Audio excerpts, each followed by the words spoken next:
Hey everybody, welcome to another episode of Memes of the Week. The best thing you can do for this channel is smash that like button on this video like it's a pre-transition Ellen page, so it reaches a wider audience.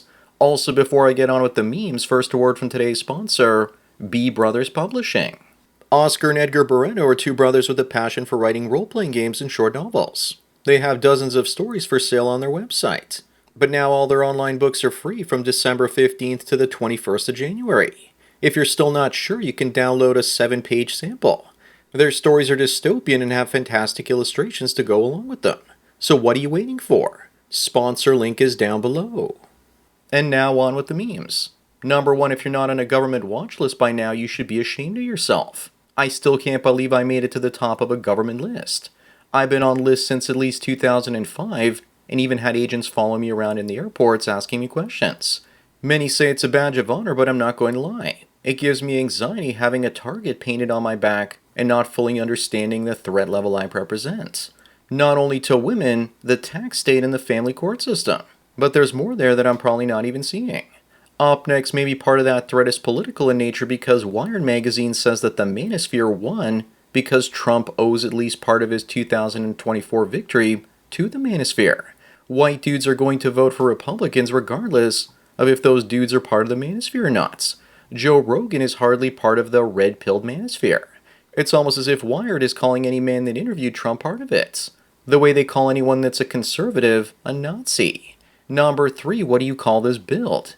Is it that I should have worn a muumuu look? How about white dudes for Harris? Or maybe even chicken legs? These days this seems to be what half the white women I see out there look like. But I definitely think this is called the I'm a single mother that has nothing to offer except headaches pose. At least she knows what she's worth and won't date a short man that makes less than $500,000 a year. Moving on, abortion clinics are warning they'll go bankrupt if the Democrats' sex strike continues. If this is true, then it's big and means women really are going their own way. There wouldn't be a need for abortion if women use contraception and then just let any old man wrong dog them. The real tragedy in all of this is if the abortion clinics close and go broke, who's going to provide all the fetuses for the skincare companies that sell their products to Oprah? Number 5, here's the difference between humans caring more about trees making oxygen than we're concerned about the ocean plankton, which produces way more. But we don't care, and we seem to be elevating ocean acidity, which will have an effect of killing off tons of plankton. The only reason trees are deemed more important is because we live among them. For most, plankton is just an ocean abstraction unless you're watching SpongeBob SquarePants. Up next, Yale University is creating a new course dedicated to studying Beyoncé. And of course, dumb women will get into debt to pay for it or use daddy's money. At this point, university has become babysitting for adults. The women dumb enough to take this will probably say, I'll just marry a rich fool and he'll take care of it. This is female worship, and women are worshiping at the church of Beyoncé's cooch. What's there to learn about? Accumulating a collection of wigs and lightening your skin shade, perhaps. Number 17, the number of male virgins under the age of 30 has been exploding since smartphones, social media, and dating apps. 50% of men under the age of 30 have reported 0 female sexual partners since they turned 18. Could it also be the falling testosterone levels as well? It's probably higher than 50% because what man is going to share his shame of being a virgin? Here's the previous survey they did, and it checks out. Moving on, in the Canadian province of British Columbia, the government has decided to create laws preventing dangerous criminals, including sex offenders, from changing their legal names. Trans activists are demanding the law be repealed, claiming that it harms them. What an odd thing to say. I think we all know why, because many are probably PDF files. BC is traditionally far left, so if the policies are changing there, then you know the winds of change are everywhere, and people are finally fed up. Number 9, what would this couple create? I think the child would look like Patrick from SpongeBob. Maybe a white Grimace or possibly Jabba the Hutt. But I definitely think that they would create this guy. And for the life of me, I couldn't remember where these guys are from. And then I remembered that it was from a Chevy Chase film called Nothing But Trouble. I can't believe that Demi Moore got roped into that B-movie. Up next, this young lady says that if adults gift a phone to their teen, then the phone belongs to them, and that they can't steal it back. Sounds like her daddy took her phone away. Wah. So she's trying to shame him. I say let her keep the phone, but just disconnect the service and change the home Wi-Fi password and see how crazy she gets. When I have kids, they won't be getting a tablet until they turn 7 or 8. Okay, honey, is there anything else you'd like to share? Number 11, this woman is upset because a guy she likes told her that she's a massive slut because she shared her notch count with them. She's complaining about it but still won't tell anyone else about her count because, after all, women never share their number. Apparently the guy she told now talks like he's wanting to do orgies with her. The better question is not what her notch count is. The better question is, why did she tell him in the first place?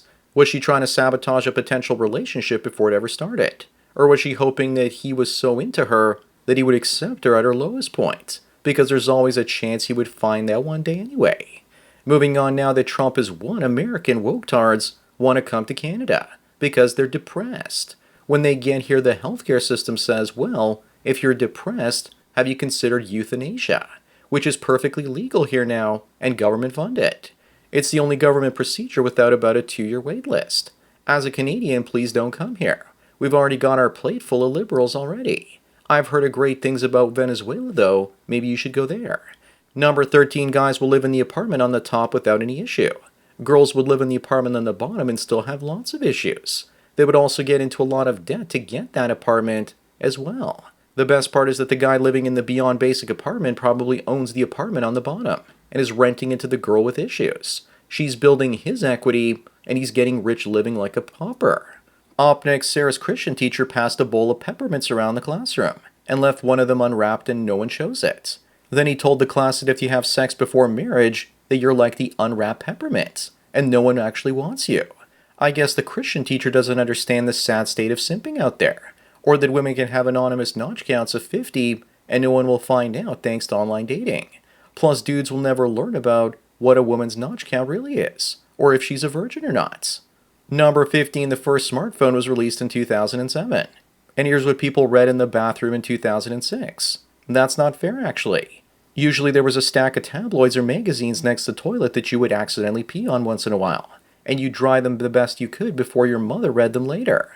Plus, we used to get some of our best thinking done on the toilet because we were alone with our ideas and our turds. Moving on, imagine the only reason you were chosen to model for this picture is because bullying fit on your back. I don't know about you, but I prefer my rolls served on a plate. Lizzo's back is probably big enough to write an essay on. Stop eating could have also fit on there and been more appropriate in this situation. Maybe if she was bullied for being fat while younger, she wouldn't be fat today. Number 17, does anyone remember that one time when Disney let a grown woman kiss an 11-year-old boy? What's the big deal though? This is happening now at your local elementary school, and this character was probably just a teacher. You also know that both men and women would be screaming at the top of their lungs if it was a grown man kissing a girl. Up next, this poor guy is asking, why me, as the female cop points a loaded boomstick in his face? I had to go find the source, and it's apparently a simulated terrorist takeover, so this guy was probably never in any real danger. But this kind of reminds me of those females that simulated a forest fire that got out of control, and they ended up burning the whole forest down. Number 19, women in Belfast, Ireland marched to highlight male victims of domestic abuse. But why are women suddenly supporting men like this? Are there too many foreigners raping them or something? We also know that women aren't serious about their protests unless they take their clothes off. At least these women look feminine and hot, and if you look at the two on the far right, you can see how much they love the attention. Moving on, if Elon Musk makes a fully functional Tesla bot, this is what it's going to look like on the first night you spend with it. But you better be careful because it's probably being controlled by an Indian man in a call center. Also, here's what it's going to look like when a woman gets caught with one by her boyfriend. Yeah, like that would ever happen. That bot doesn't come with a wallet and can't be used as an emotional tampon. Number 21, here's an ad for the British Air Force with 0 ethnic white Brits being represented. This is during peacetime, but watch what happens when they prepare to go to war. Then the ads will only have white people in them. With Pajit and Shaniqua protecting our borders, are you feeling safe yet, Great Britain? London is basically Mumbai at this point, so it makes sense that Indians would want to defend their own country. People say this is fake, so I found the recruiting pamphlet, the full one. My mistake, there's a white person there and it's a token white woman. How nice. I feel represented now. Up next, a building is on fire and you can save only one of them. Who do you save? I save Fred the raccoon and leave the rest of them for dead. Fred is the only one who is not an insufferable leftoid. The really sad thing is that I looked up to Stephen King and Mark Hamill as heroes while growing up. They say don't meet your heroes because you'll be disappointed. These days you don't even have to meet them. They share their crazy personalities on podcasts and Twitter and social media, and they become infuriating.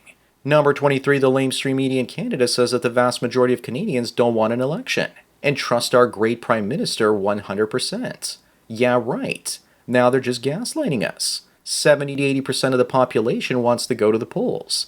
But Trudeau won't call an election because he knows he's going to lose and will have to go back to becoming a substitute drama teacher. When I see this, it makes me think that this is the one and only response to Justin Skippy Trudeau. Moving on, this woman says that the 24 versus 36 glow-up is real. Looks like her glow-up was all about turning herself into a high school desk or the inside of a bathroom stall with AIDS.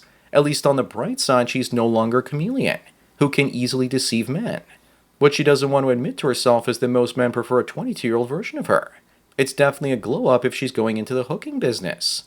Number 25 and the last one, the women joining the 4B movement are saying they won't be having sex until 2028. Besides investing in pet food and boxed wine, we need to also now be investing in wigs because wig sales are about to go through the roof in a month or two. Just wait to see them freak out when J.D. Vance is president in 2028. Besides, they weren't getting any in the first place, so it won't really matter. So that's it for another Memes of the Week. Please give this video a like to push it up in the algorithm and so new viewers can find it. If you enjoy this series and want me to keep making it, then donate at the PayPal and Subscribe Star links below.